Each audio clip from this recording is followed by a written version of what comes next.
भाइयों और बहनों, राष्ट्रपति जी ने आपातकाल की घोषणा की है।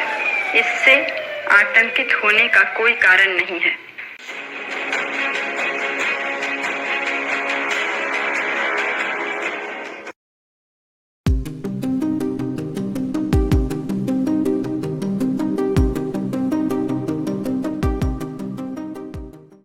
नमस्कार, मैं हूं आशीष जैन और आप देख रहे हैं हमारा खास कार्यक्रम आपातकाल, the dark truth of emergency.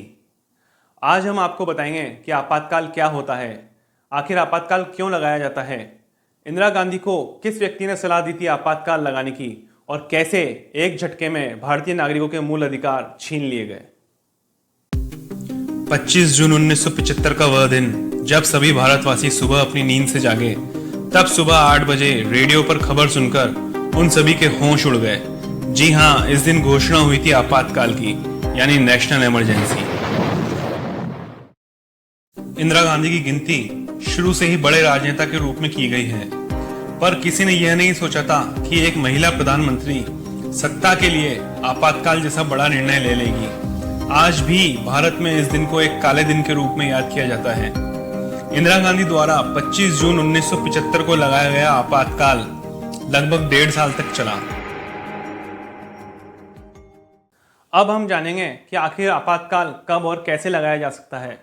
संविधान में 3 तरह के आपातकाल होते हैं। पहला राष्ट्रीय आपातकाल, दूसरा राष्ट्रपति शासन और तीसरा आर्थिक आपातकाल। आपातकाल लगाने के लिए अनुच्छेद 352 का प्रयोग किया जाता है।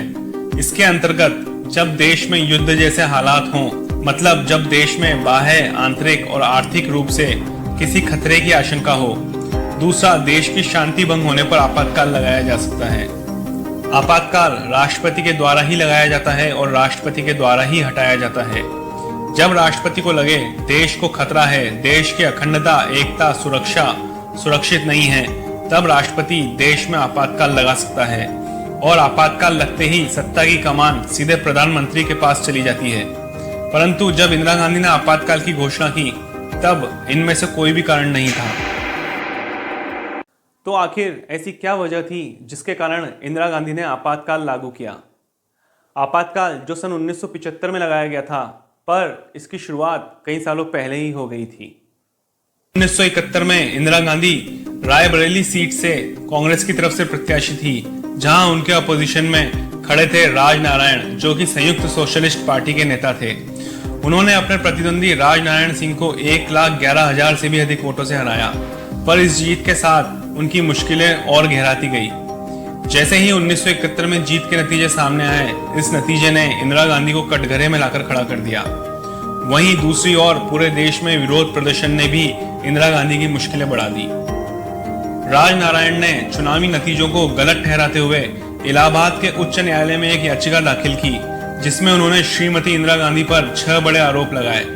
पहला, इंदिरा गांधी ने चुनाव में भारत सरकार के ही एक अधिकारी और अपने निजी सचिव यशपाल कपूर को अपना इलेक्शन एजेंट बनाया।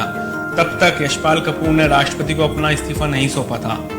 दूसरा, श्रीमती इंदिरा गांधी ने रायबरेली से चुनाव लड़ने के लिए स्वामी अवधेशानंद को 50,000 रुपए रिश्वत के तौर पर दिए, ताकि राजनारायण के वोट कट सकें। तीसरा, चुनाव में प्रचार प्रसार के लिए निर्धारित सीमा से ज्यादा पैसा खर्च किया गया। चौथा, इलाहाबाद के डीएम और एसपी की मदद चुनाव जीतने के लिए ली गई, जो कि गैर कानूनी काम है। पांचवा, भारतीय विमानों का दुरुपयोग चुनाव प्रचार प्रसार के लिए किया गया। छठा, मतदाताओं को अपनी तरफ रिझाने के लिए शराब व कंबल बांटे गए। 12 जून 1975 को इलाहाबाद कोर्ट के उच्च न्यायाधीश जगमोहन लाल सिन्हा ने अपना फैसला सुनाया। इन 6 आरोपों में से श्रीमती इंदिरा गांधी 2 मुद्दों पर घिर गई। पहला, उनके ओएसडी यशपाल कपूर का चुनाव प्रचार प्रसार में गलत तरीके से इस्तेमाल किया गया था, और दूसरा, उनको सरकारी मशीनरी के दुरुपयोग के लिए दोषी पाया गया। इस कारण पुराने चुनावी नतीजों को खारिज कर दिया गया और राजनारायण को विजेता घोषित किया गया। कोर्ट ने 6 साल तक इंदिरा गांधी के चुनाव लड़ने पर रोक लगा दी। हाई कोर्ट के इस फैसले के बाद एक इमरजेंसी मीटिंग बुलाई गई, जिसमें कांग्रेस के तत्कालीन अध्यक्ष डीके बरुआ ने सुझाव दिया कि अंतिम फैसला आने तक उन्हें कांग्रेस का अध्यक्ष बन जाना चाहिए। लेकिन हाई कोर्ट के इस फैसले को इंदिरा गांधी ने सुप्रीम कोर्ट में चुनौती दे दी। जस्टिस VR कृष्ण अय्यर ने 24 जून को सुनवाई करी, जिसमें उनकी योग्यता को तो बरकरार रखा गया, मतलब वह प्रधानमंत्री तो बनी रहेंगी पर सांसद के रूप में संसद में मतदान नहीं कर पाएंगी। कोर्ट के इस फैसले के बाद उन पर इस्तीफे का दबाव बढ़ गया। चारों तरफ देश में विरोध प्रदर्शन हो रहे थे। उधर जय नारायण ने 25 जून 1975 को दिल्ली के रामलीला मैदान में एक रैली का आयोजन किया। वहां से जय नारायण ने रामधारी दिनकर की एक पंक्ति "सिंहासन खाली करो जनता आती है" से विरोध प्रदर्शन का आगाज किया। अब विपक्ष के साथ बड़ी संख्या में लोग जुड़ने लगे थे। इससे इंदिरा गांधी बहुत परेशान थी। इंदिरा गांधी ने एक इमरजेंसी मीटिंग बुलाई। इस मीटिंग में उनके बेटे संजय गांधी, कानून मंत्री हरिराम गोखले और पश्चिम बंगाल के तत्कालीन मुख्यमंत्री सिद्धार्थ शंकर रे भी शामिल थे और इसी बैठक में फैसला लिया गया आपातकाल लगाने का। जब उन्होंने यह फैसला लिया तब उनकी कैबिनेट को भी पता नहीं था इस फैसले के बारे में। इंदिरा गांधी आधी रात को राष्ट्रपति भवन पहुंची और राष्ट्रपति फखरुद्दीन अली अहमद ने इंदिरा गांधी की सलाह मानते हुए संविधान के अनुच्छेद 352(1) के तहत आपातकाल की घोषणा की। राष्ट्रपति ने रात में ही इमरजेंसी के फैसले वाले पेपर पर साइन कर दिए थे। फिर इंदिरा गांधी ने सुबह 6 बजे अपनी कैबिनेट की मीटिंग बुलाई और उसमें आपातकाल के बारे में बताया और उसके बाद वहां से वह सीधी चल पड़ी आकाशवाणी की तरफ, जहां से 8 बजे रेडियो पर आपातकाल की घोषणा की गई। आपातकाल की घोषणा होते ही सभी बड़े विपक्षी नेताओं को सलाखों के पीछे डाल दिया गया, जिसमें जयप्रकाश, अटल बिहारी वाजपेयी, लाल कृष्ण आडवाणी, मोरारजी देसाई और भी कई बड़े नेता जो गिरफ्तार कर जेल में डाल दिए गए। 21 महीने के आपातकाल में 11 लाख से अधिक लोगों को गिरफ्तार करके जेल भेजा गया।